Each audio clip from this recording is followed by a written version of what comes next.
Hello guys, welcome back to Car Obsession and welcome to another walk around. As you can see, over my left shoulder I have the brand new Suzuki Jimny, a car that has been hotly anticipated. So as always, I will take you around the car, talk you through the specification and also give you my first impressions. So here we go then, the brand new Jimny. A car that many people have been waiting a long time for. The last car was on the market for almost 20 years. Now just take that in for a few moments. 20 years, well almost. So yes, the new car, like I say, has been hotly anticipated. So there are two trim levels to choose from. You can either have the SZ4 or the SZ5. I've got the range topping SZ5 in front of me. In regards to prices, the car starts from, well, the SZ4 starts from £15,499, but if you go for this version, the SZ5, it will cost, it starts from £17,999. But this car is a bit more because I've got the optional brisk blue paintwork with the contrasting bluish black pearl roof. That's £650, and I've got a few accessories as well. So I've got a different style front grille. I've also got silver trims to the outside. Got it on the side of the car as well. Now I do apologise, the car is a bit muddy. I did take it off-road yesterday, although I didn't quite get the car as dirty as I would have wanted.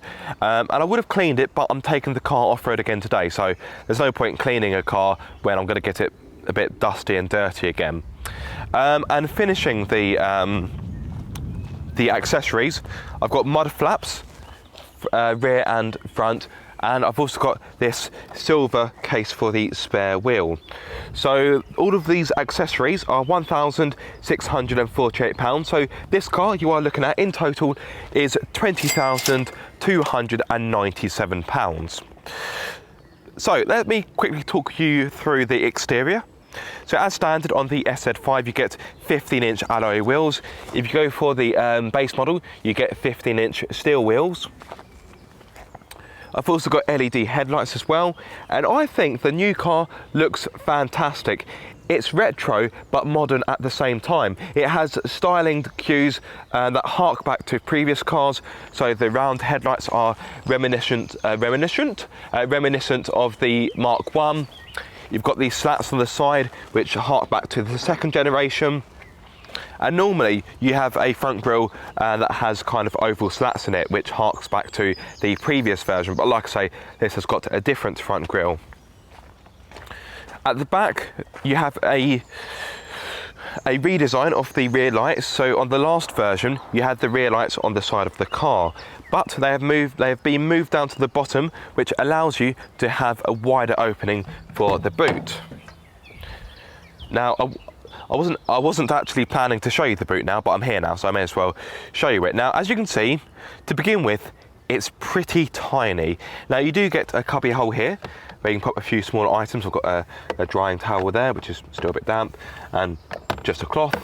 So you can pop a few smaller items in there, but obviously if you want any kind of decent space, you will of course need to fold down the two rear seats, which is very easy. You pull the little tab here and then just push the seats down. Now I've got luggage on the back, purely because I couldn't really be bothered to fold the seats down, so I just whacked it on the rear seats. And also because this material is quite smooth, it does mean that your belongings slide about a little bit. So when they're on the fabric, they kind of stay in place a bit more.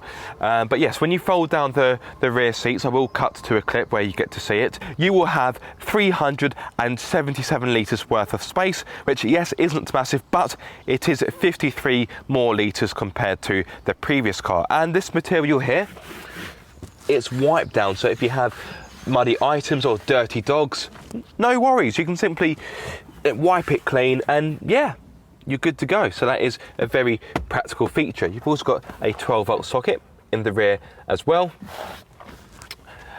So yeah, the boot isn't massive, but hopefully it should be enough for most buyers.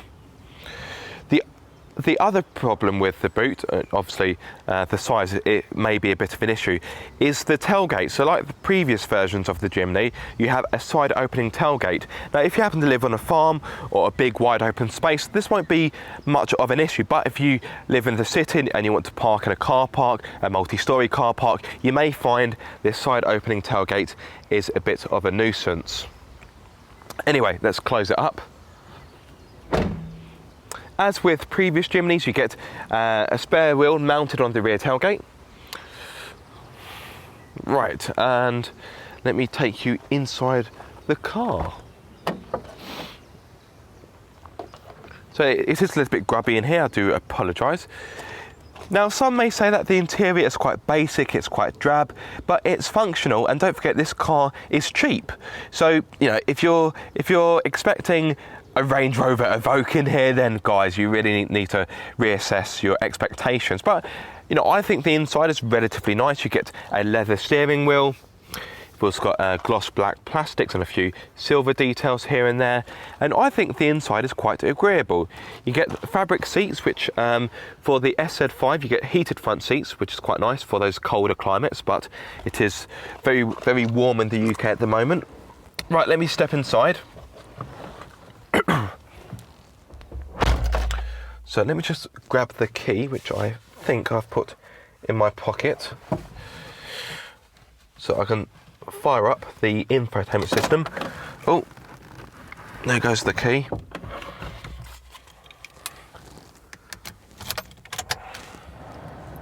Turn that off. Apologies, that's my wife's rubbish. Pop that in there. That's the glove box, obviously, which offers a decent size, but it's not massive. Just pop that in there for the time being. As you can see, you've got the owner's handbook in there. Got a nice grab handle so your front passenger can cling on for dear life when you're off-roading. And yes, back to the touchscreen. So it is a 7-inch touchscreen. So you have this. Turn it off. So you've got DAB radio, Bluetooth, smartphone connectivity, and navigation. If you go for the base model, you won't get this, but you still get DAB radio and Bluetooth, but you don't get the navigation or the smartphone connectivity. I've also got climate control, which is needed on a day like today because it is quite warm, as I've mentioned. And you've got buttons down here, so these are for the windows, that's for hill descent, and that's to turn the traction control off. I've also got buttons on the steering wheel, of course, so that you can change track, you can change which mode you want for the media. Obviously that gives you info, that changes the screen there. That's to mute, and yeah, obviously, guys, you know what these buttons are, so I'm not going to insult your intelligence, but you do have the cruise control there. I've also got automatic headlights. So yes, just knocked my clip on microphone. Apologies. So the inside is, I think it is a nice, relatively nice place to be. Yes, you do get plenty of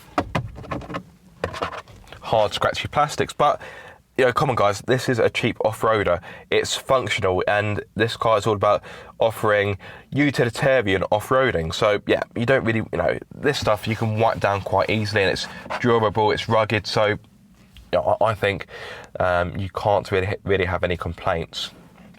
Now the Speedo is quite interesting. It's got a flat top to it, and the reason for that is when you're off-roading, it gives you a good idea of what angle you're driving at, which is quite a handy touch. Speaking of handy touches, you've also got a dip in the window, which helps give you better visibility when you're off-roading. So if you think you're going to hit an obstacle, a tree stump, a large rock, or whatever, obviously. So I've just got something crawling on me. It's gone now. Obviously, you have that extra bit of visibility. And on the outside, you have guttering on the roof. So let's say it's raining and you open the door like so. I've just lost my sunglasses. It means you won't get covered in water, which is a very clever feature.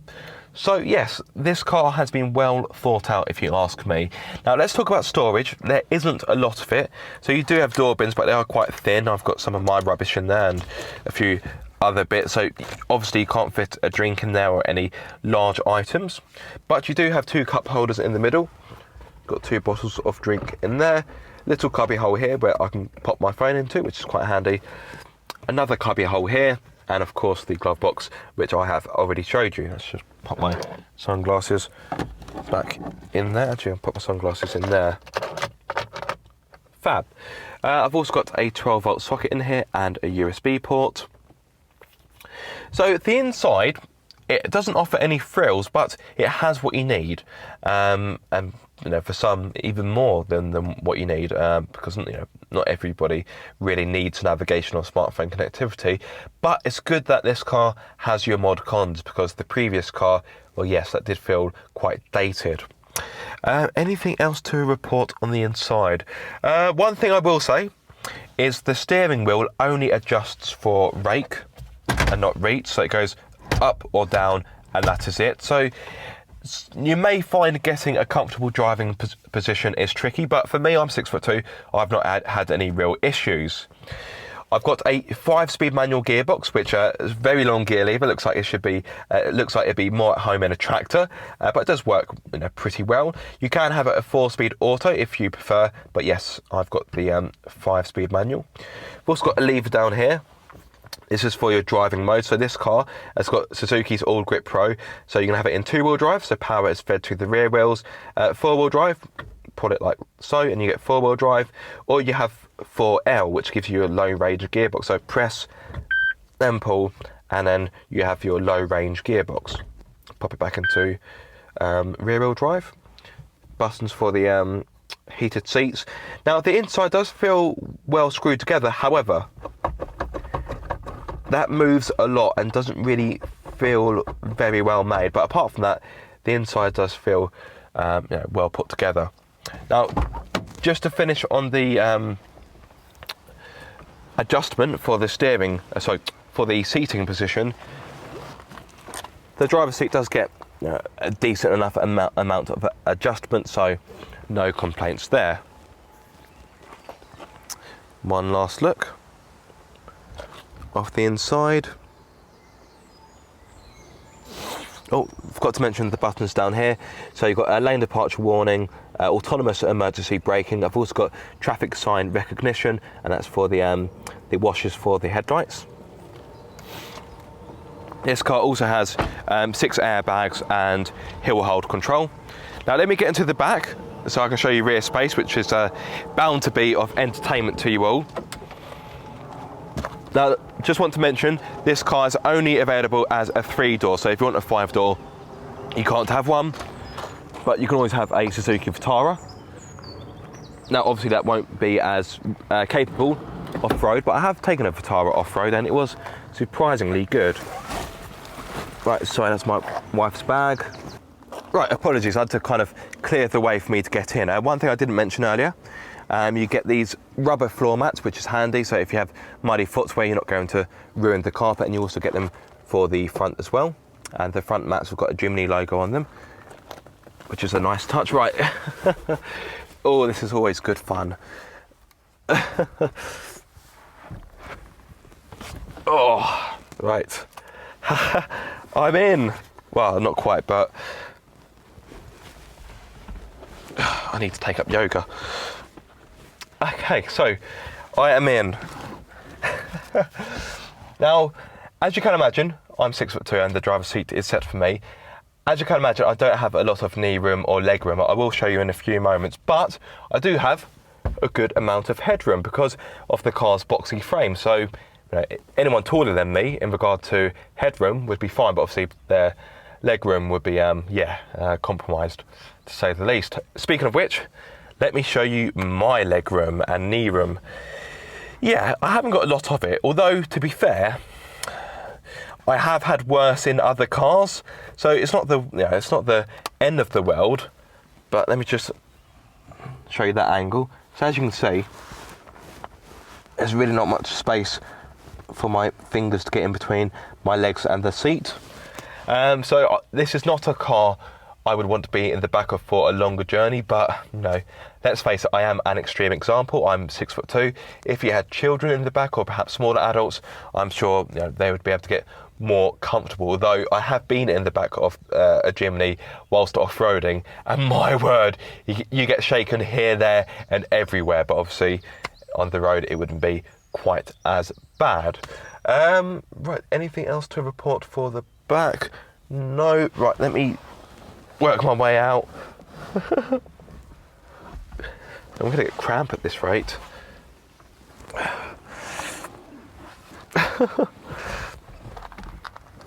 Oh, there we go. Oh, the joys of the Jimny. Right, I'm going to leave it there for the time being and just put it back later. Right, so let me finish with the engine.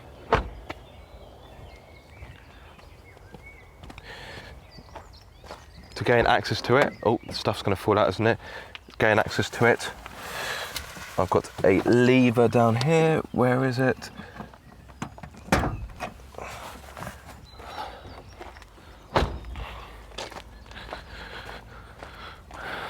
And lift up the bonnet like so. You've got a flat clamshell bonnet which helps give better visibility, which is quite handy, particularly when you're off-roading. And here is the engine. Oh. So, what you are looking at is a 1.5 litre 4-cylinder naturally aspirated petrol, which pumps out a whopping 101 horsepower with 130 newton meters of torque. As I mentioned earlier, it can be mated to a 5-speed manual gearbox or a 4-speed auto. And this engine replaces the old 1.3 litre engine used in the last car. Now, obviously, I'm sure you guys don't really care about performance, but the top speed is 90 miles per hour. However, if you go for the 4-speed auto, that falls down to 87 miles per hour. But let's face it, it's unlikely you're going to get this car to its top speed anyway, not unless you're going downhill and you have a tailwind.